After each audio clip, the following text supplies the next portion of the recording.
There are Patriots and then there are Patriots. Yesterday, the high school students were treated to a visit by a former Milk student who has taken what it means to be a Patriot to a whole new level.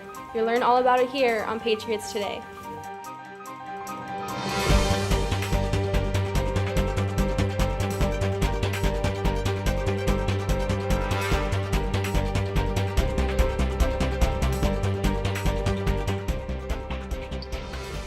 Good morning, fellow Patriots. Today is Wednesday, August 28th, 2013, and I'm Raina Hartman. And I'm Riley Branson. Hey Raina, wasn't that your brother on the video clip?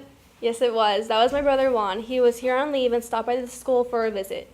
Well, we got some video from that visit. Here's Mr. Mulligan introducing him to a welcoming crowd. Juan Hartman Jr.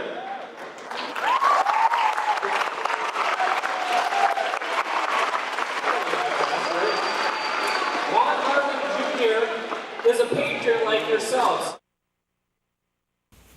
Juan Hartman Jr. graduated from Mohave Accelerated Learning Center in 2011 and joined the United States Army. He is a private first class in the infantry and recently returned from Afghanistan, where he served for the last 9 months.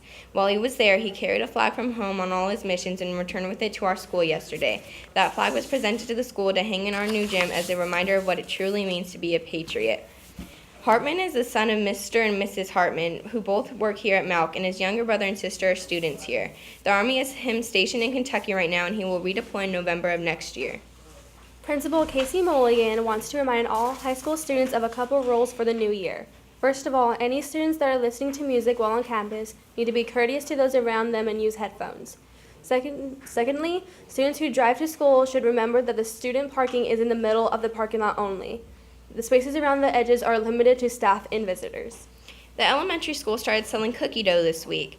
The available flavors include Sugar Delight, Chocolate Chip, Classic Chocolate Chunk, Oatmeal Raisin, Snickerdoodle, Lemon Cooler, Chocolate Mint, Peanut Butter Chip, White Chip, Macadamia Nut, Double Chocolate Brownie, Rainbow Chocolate Drop, and Chocolate Chip Pecan. The price for a box is between $15 and $17. Each box contains 48 pre-portioned chunks for cookie dough ready for baking. Students will be receiving prizes for how much they sell. Any student who sells 5 items or more gets to go to an ice cream party. A pizza party will be held for the students who sell 10 or more, and each student who sells 15 or more gets 1 free box of cookie dough. You can buy cookie dough from any elementary student or Mrs. Fulton. The sale runs through September 13th, and the cookie dough will be delivered about 2 weeks later. Accelerated After School program has taken a field trip to the Grand Canyon Campers this Friday, August 30th. Any student in 6th through 8th grade enrolled in the program may participate. The trip includes transportation to the caverns and back, entrance free to the cavern, and a delicious lunch. All only for $25. There are only 11 spots available, so sign up now. Also, parents are welcome to come and hang out but must provide their own transportation. The entrance fee for adults is $17 and does not include lunch. For more information, see Mrs. Hensley or Mr. Carlson. And now let's take a break for Today in History.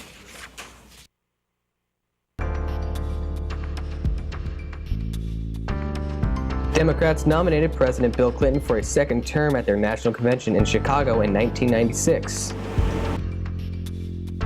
In 2005, New Orleans Mayor Ray Nagin ordered everyone in the city to evacuate ahead of Hurricane Katrina. In 1922, the first radio commercial ever aired on WEAF in New York City. Okay, now that history is history. It's time for the sports report with our very own Mason Kern. So Mason, how many teams do we have for the fall sports this season? Good question. We've got middle school and high school teams for football and volleyball, so that makes 4 teams plus the cheer squad. I shared information with you yesterday about the football game this Friday. That game will officially kick off the fall season, but things really get moving in September. Middle school football has their first game on September 5th against Kingman Academy, and they'll be home for the first time the following week against Havasu Prep.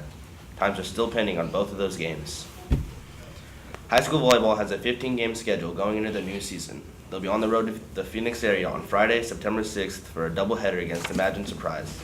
The following Monday, they're home for the first time against Desert Heights. That game will be played at 6:30 p.m. in the Young Scholars Gym. The middle school volleyball team also takes to the court in September. There are no home games on the schedule, but they hit the road on Tuesday, September 10th to play Peach Springs Middle School at 4 p.m. So that's a look at what's coming up. Once our teams start playing, we'll keep you up to date on scores and schedule changes. All right, Mason, thanks for that update. All that talk about cookie dough earlier made me hungry, so let's take a look at the lunch for today.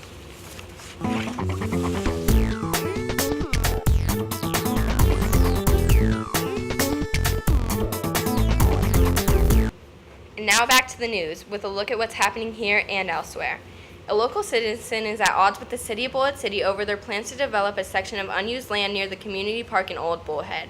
Michael Lipschultz, a former city official, is upset about the agreement the city has been trying to get approved with the group called Land Liquidators, LLC, to develop and manage the property. A number of local voices have expressed concern that the agreement gives all the benefits to the independent group and leaves all the risk and cost with the city at the expense of taxpayers. Lipschultz is collecting signatures on a petition to force the city to allow the community to vote on the issue. In national news, the Affordable Act, known as Obamacare, is beginning to go into effect. One provision of the law, referred to as an individual mandate, requires every person in the United States to have health care coverage and will penalize those individuals that do not have medical insurance of some kind. The Internal Revenue Service just released its final rules on how those penalties will work starting next year. Each person that does not have coverage will pay $95 or 1% of their income, whichever is greater, as the penalty when they file their income taxes. The amount will climb over the next 2 years, eventually reaching almost $700 a year for not having insurance.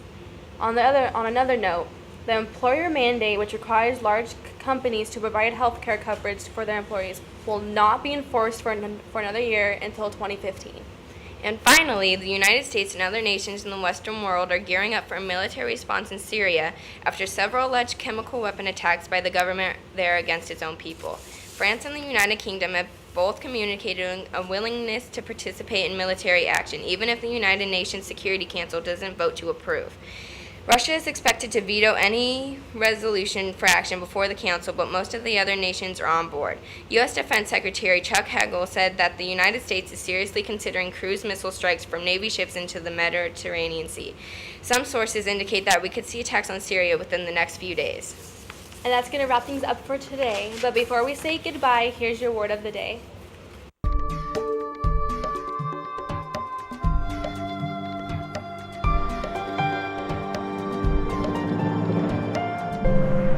I think I felt a bit bemused on my last math test. Before we leave today, we've got a correction on something we reported here yesterday. The book club is only meeting twice a month, not every Monday as we said before. The next meeting will be on September 9th. And that's your news. Thanks for watching Patriots Today. We'll see you tomorrow.